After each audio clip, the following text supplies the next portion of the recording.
27th of December, Rabbi Levitt, Gemorrah.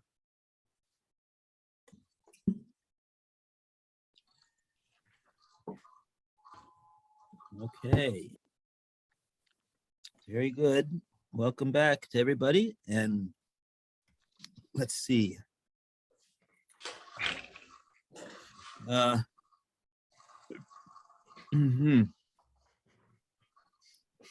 Okay, so we didn't get this at all yesterday. We'll try again. We're in the Gemorrah here.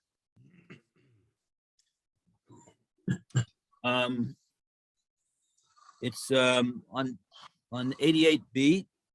It's 1,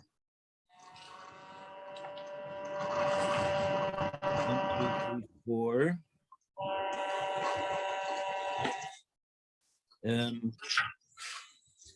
Where it's on the bottom of the page, like it says Lamai Enu Doima.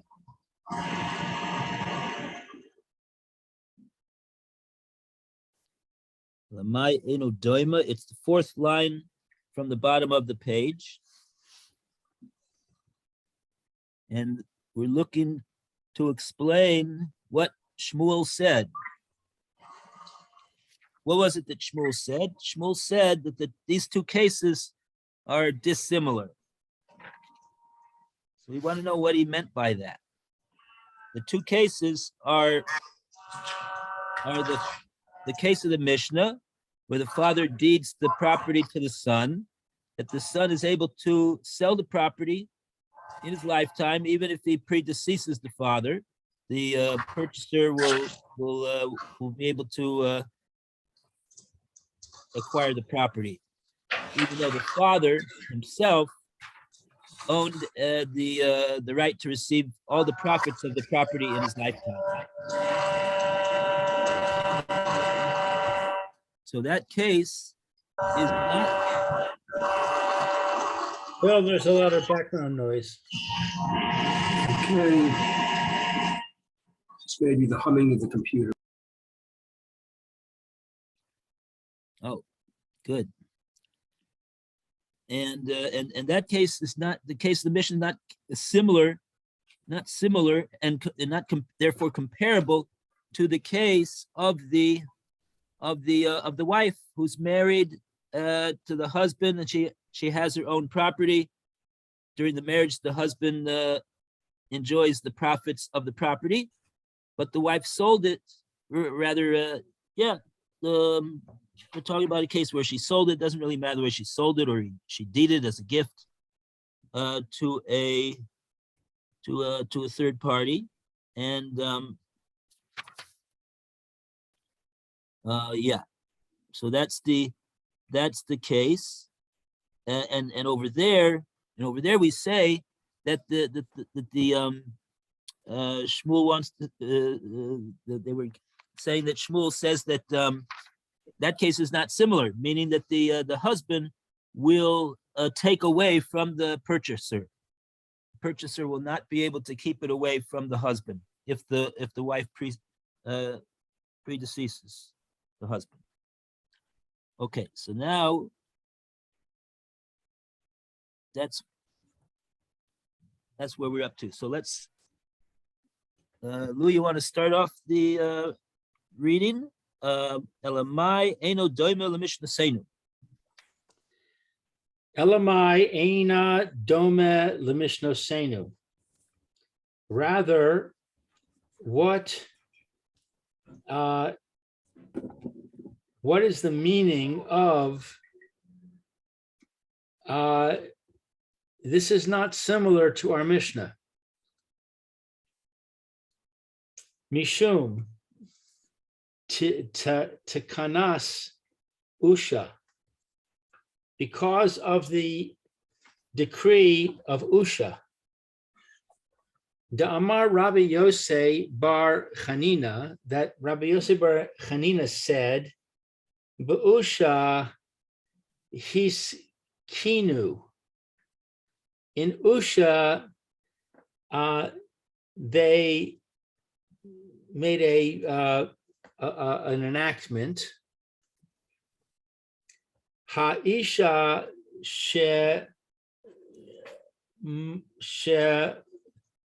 machra benikse malug bechaye ba'ala umesa. A woman that sold her nikse malug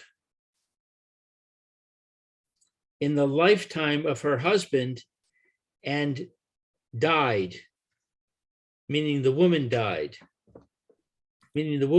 before the husband died. Ubal motzi miyad halakochos. And the husband takes out from the hand or from the possession of the purchasers. So this is a case where the sale was invalidated, presumably because the husband's ownership of the peiros is considered to be tantamount to owning the whole thing. And therefore, when she sold it, she didn't own it. And so when she dies, the husband says, that's mine. Okay, so it sounds like what you're saying is that Kinyan and Paris, we're the reason why this case is the way it is because of Kinyan and Paris, Kinyan and Aguf. Right. Because owning the right to receive the profits of a property is tantamount to being the owner of the property, such that the real owner of the property would not be able to sell it to a third party. Right. So let's take a look at this Rashi over here. It's the last Rashi on the page. Usha hiskinu. The Usha hiskinu, the Usha made a takana because the Afagav, even though the Alma Lav continued having it's not conceived, even though it's not considered like a transaction on the body of the thing. Baal the ishto, the husband, in terms of the properties of his wife, al alma.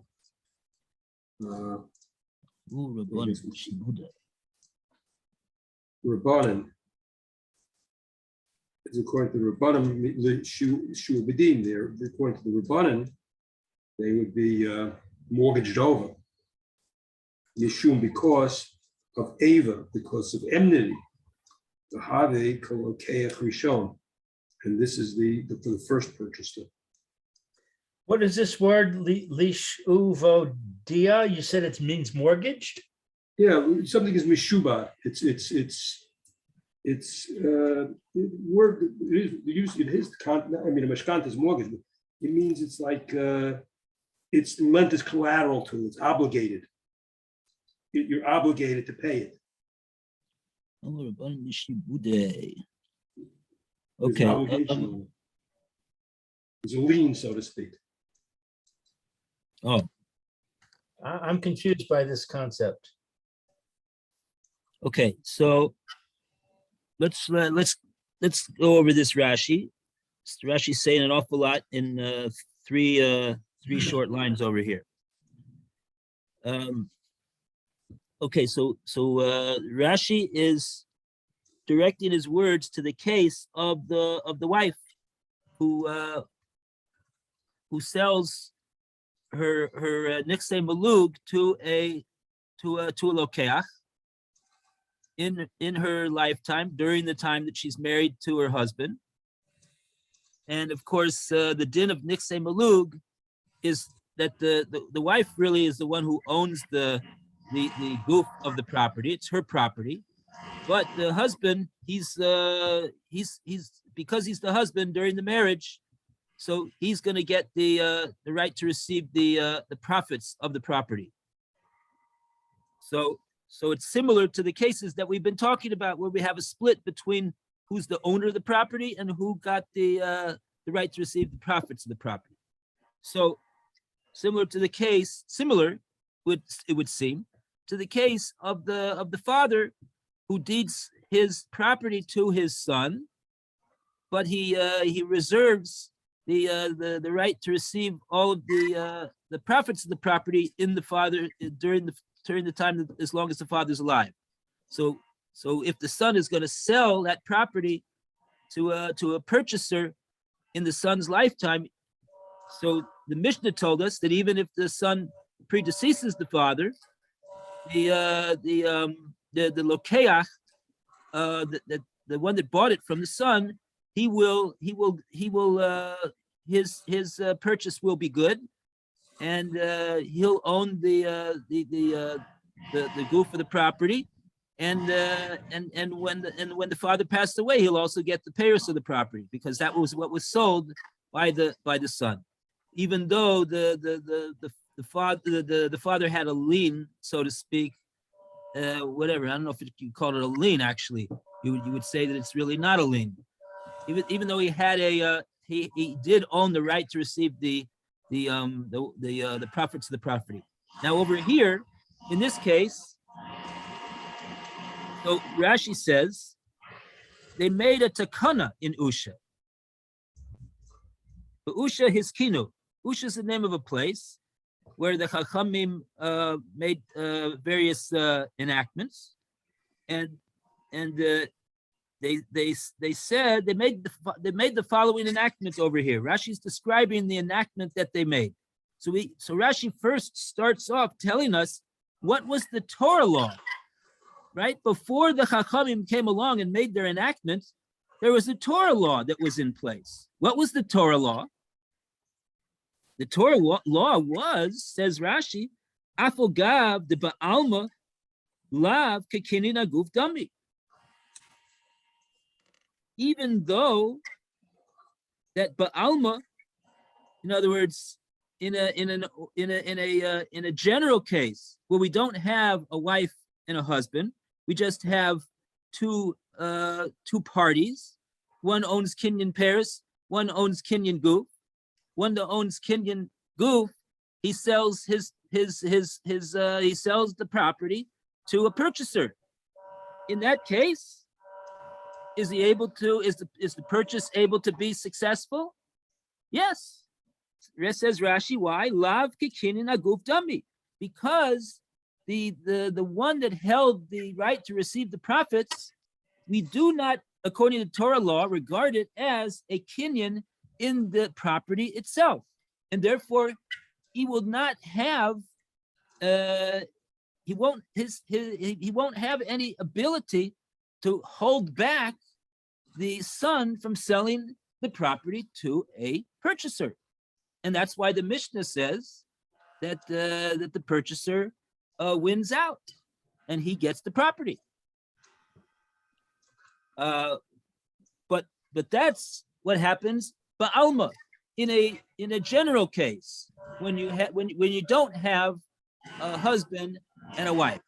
What's the difference in the case of husband and wife? That's where the takana of Usha comes in. In Usha, they made a takana that specifically in the case where we have a husband and a wife, and the husband is the one that owns the peros during the marriage, and the wife is the one that owns the goof of the property. And now she sells the property to a purchaser, and then she passes away. So it's exactly like the case of the Mishnah, except because of the Tanas Usha, what's going to be the result? Says Rashi, the result is going to be that the husband is going to be able to take it out from the purchasers.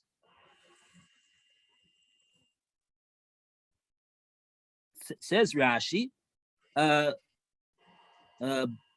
benichse ishtoi, the husband in regard to the properties of his wife, Almuha Rabbonin Lishibude.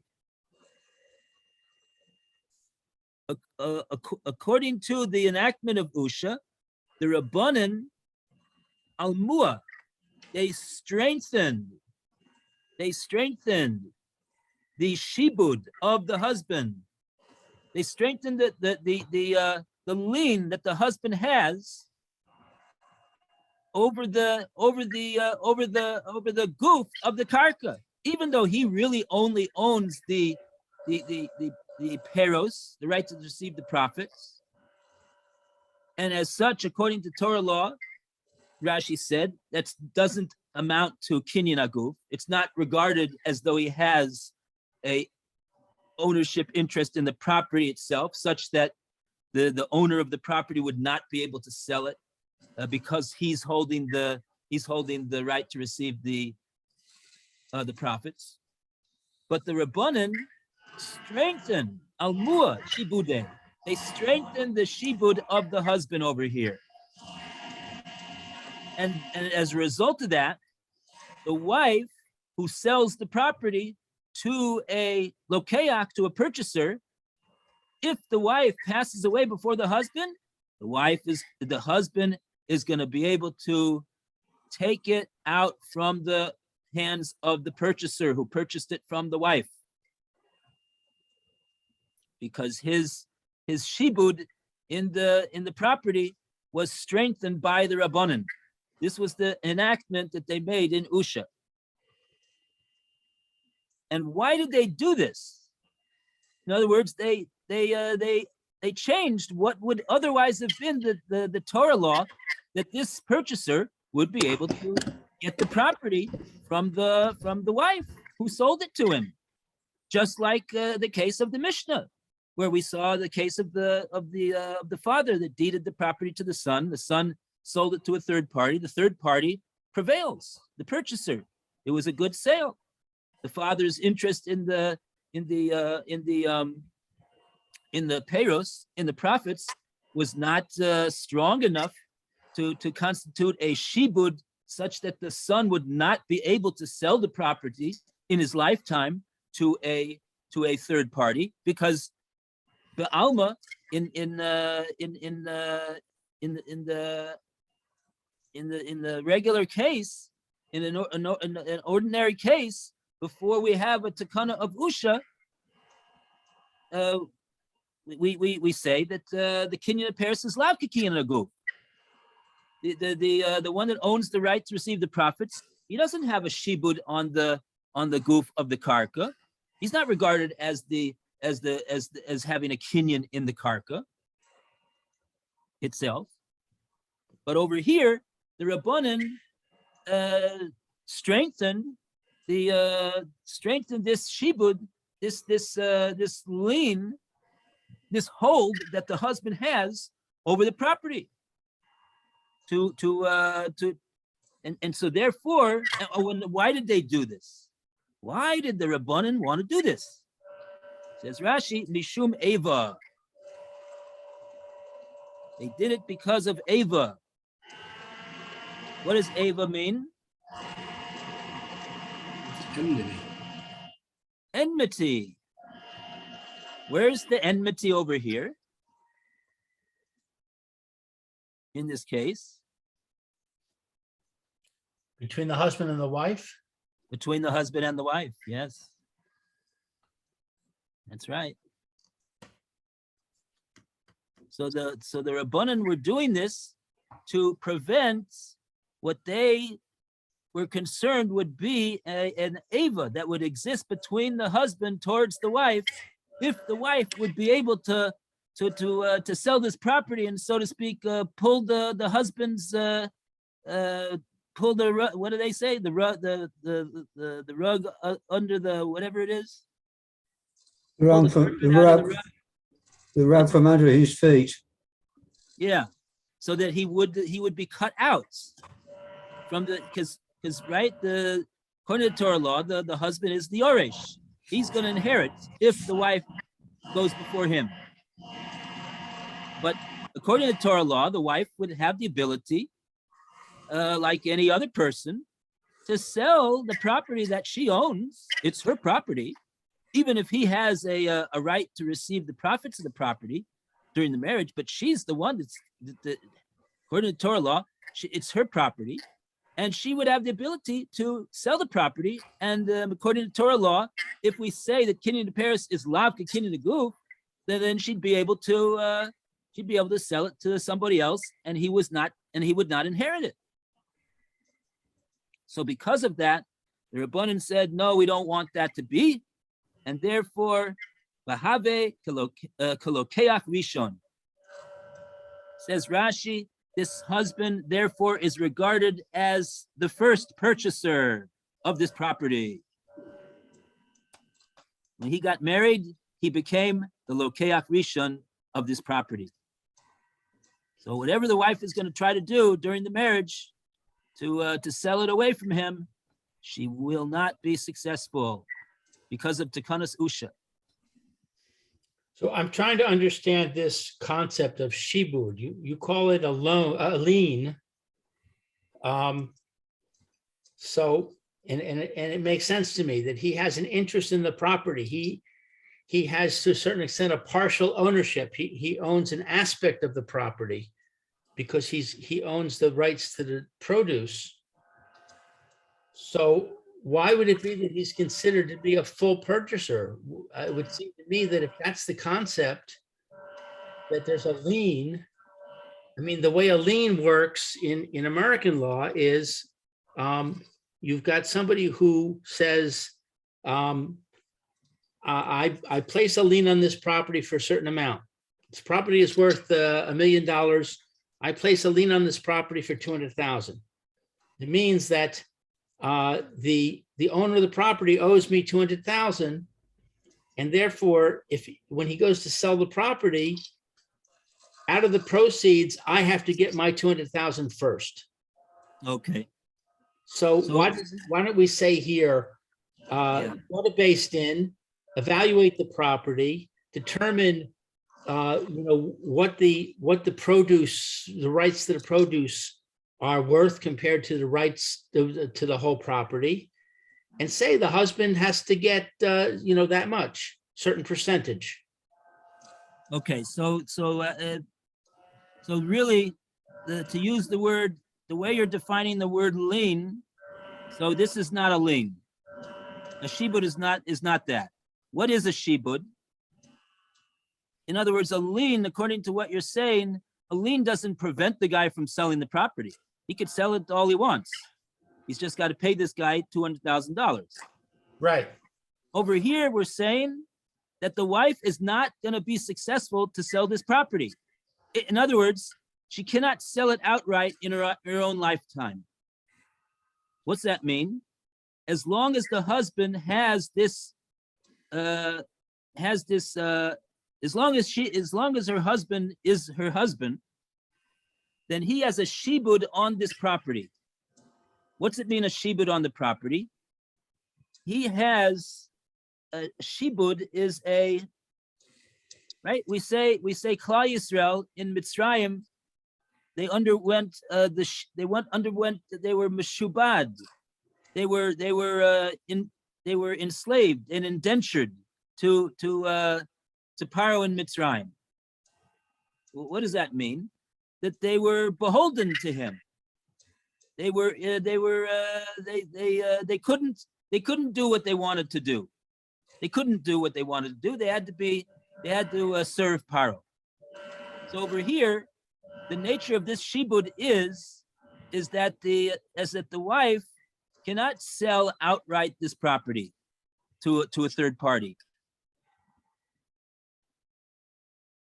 Because of the fact that he's the husband, and it would create Ava, the Rabbanan, Rashi says, strengthen the shibud of the husband, meaning to say that in a certain sense, the husband has a certain level of shibud simply because the fact that he is the owner of the peros.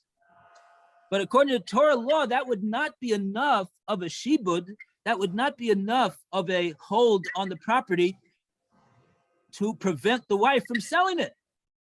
According to Torah law, she could sell the property and he can't do nothing about it. And even if she would predecease him, the purchaser is going to get the property and he's not going to inherit the property. But Usha, in Usha, the Chachamim said, we don't want that to happen like that, even though that's the Torah law. We want that the husband should not get the rug cut out from under his feet, and we want to strengthen his shibud on this property. He's got a certain level of shibud, and we're going to strengthen it to make him like the lokeach rishon of this property, so to speak. He's got a first purchaser right ahead of the one who actually purchased the property from the wife, and therefore he will cut out the purchaser from the wife. So we should translate shibud differently. Maybe we should translate it as interest or a interest or a right. He has a right in the property, or he has an interest in the property. And when they strengthen it, they're saying this right becomes so strong that he takes ownership of the whole property. Does that make sense? That his hold over the property after they have strengthened his shibud, I would just say it's called, he's got a hold on the property. The property is beholden to him. This is what they did when they strengthened his shibud, and therefore his hold on the property is such that the wife is not able to sell it outright to somebody in her lifetime.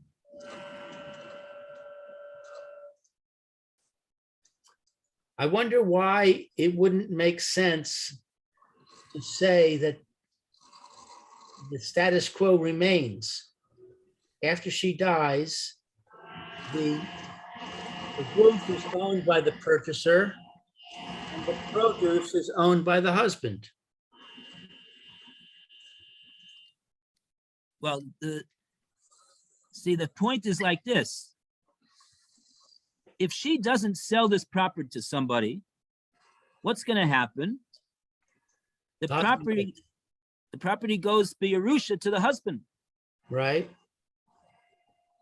So what's happening over here is, and if she would be able to sell the property outright in her lifetime, that means that already in her lifetime, the property is sold to this purchaser, and it's not in the possession. It's in the possession of the purchaser, and so it's not in the estate of the wife to go b'Yerusha to the husband if the wife would predecease the husband. That would be the way that it would work if we would say kinin aperis is lav kinin aguf, and that's what we are saying, says Rashi.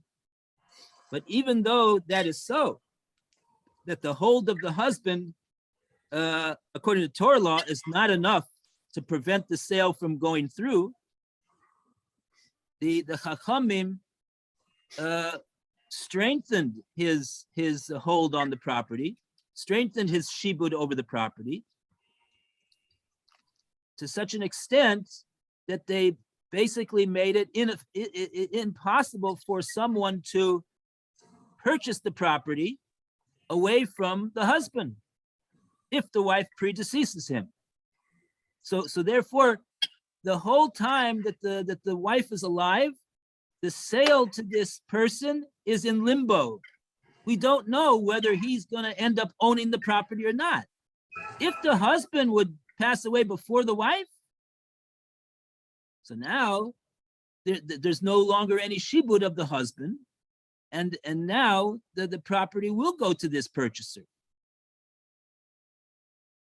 But as long as the husband's alive, his shibud that the Chachamim strengthened in Usha prevents the wife from selling outright this property in her lifetime to this purchaser. So therefore, it's sort of in limbo. He doesn't really own it at this point. And therefore, if she's going to pass away before the husband, so now the husband's going to be able to take it from the purchaser. So in other words, the purchaser could be basically gambling that the husband will die first. Right. The husband dies first, then the purchaser gets the property. Uh-huh. If the wife dies first, the purchaser doesn't get the property. Right. Doesn't get anything. So if the property is worth $1 million and the purchaser pays $500,000 to the wife, so he's either going to get an extra $500,000 or he's going to lose $500,000, depending on what happens. Yeah. Do you think he would pay $500,000 for that? Well, if he does the calculations and he says, look, it's much more likely that the husband will go first, he might do it. He might say it's worth a chance. Mm-hmm. But it gives rise to the possibility of assassinating the husband. I'm curious. If it's a lot of money.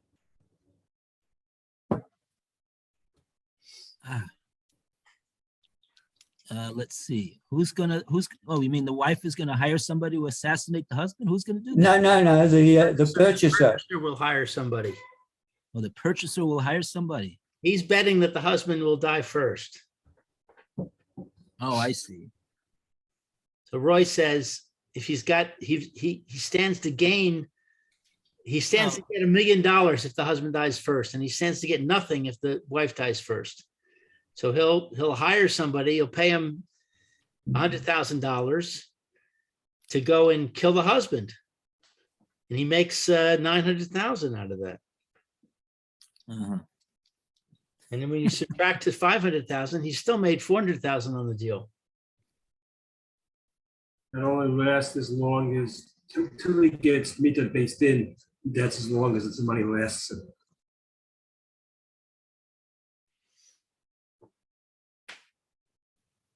Uh-huh. Okay. All right, well, I think I understand it. Just one more question on this word shibud. If I loan somebody money and I file a lien on his property to guarantee that he'll pay me back, is that lien called a shibud? Well, I believe any loan agreement that's written down, the malva, the lender, has a shibud in the property of the lova. Right. So it is called a shibud. Yeah. He has a hold on the. So in that case, if the borrower dies, then I presume that the lender will get not the whole property, but he'll get the value he has as a lien. Is that correct? Right. He won't get the whole property. No. Right. Okay. So in that context, it is a lien like in American law. Very well, in other words, in that case, the shibud is operating like a lien. Right. But a shibud itself doesn't mean a lien, because we see over here, the shibud is what's going to prevent the the wife from selling the property Right. outright. Right. So So it has a more wide application right. than a lien. The word. Can the I gotta close the door. husband sell his profits to somebody? His rights to the profits. What if he Yes, does? What if he does that? It's different things would apply, I suppose. It's not a reverse case. oh, you mean if he would do that, so then this takana of Usha wouldn't apply. The wife would be able to sell the property to a purchaser outright in her lifetime, because there's no issue of enmity anymore, because Well, the that's husband, interesting. yeah, the husband sells, so the wife sells to the same person. But if she doesn't sell,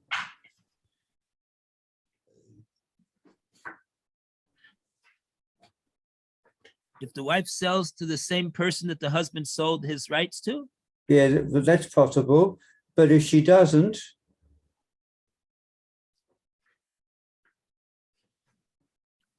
no, I was just saying that the whole reason that the Chachamim are preventing the wife from selling to a purchaser is where the husband would be cut out.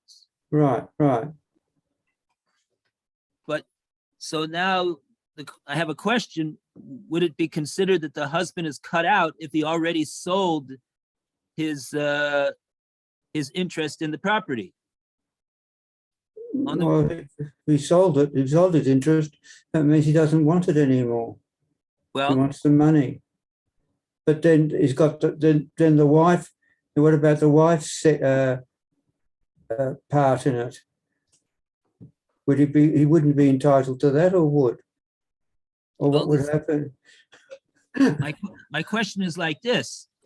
I mean, even if he sells this interest, he's still a husband, and a husband inherits his wife. Right. So if the wife is gonna, even if the husband sold his right to receive the profits to this property, if the wife would there still in any case be Ava between the husband and the wife if the wife tried to sell the property to a purchaser, because that's going to prevent the husband from inheriting her. Hmm. If the if it's in the case that the wife predeceases him. Probably not, because he's demonstrated a lack of interest in the property by selling his bit. He'd like to receive the property, but right now he wants to. He doesn't need the tomatoes. He'd rather have the dollars. So he sells the right to receive the tomatoes for dollars to somebody. But he doesn't want to give up his right to receive the property. He is the husband. But I agree with Roy. I would think that by selling the right to the tomatoes, he has demonstrated a lack of interest in the property. And therefore, we might say that it's not going to create Ava because he doesn't really care about this property so much. So let her sell it. What does he care? It could also be, and because Rashi mentions over here, the Rabbanan strengthened the husband's shibud over the property. Maybe the husband only has a shibud that can be strengthened if he owns the right to receive the tomatoes. If he doesn't own the tomatoes, so then there's nothing for the Rabbanan to strengthen. Yeah, good point. And the shibud doesn't transfer to the new owner.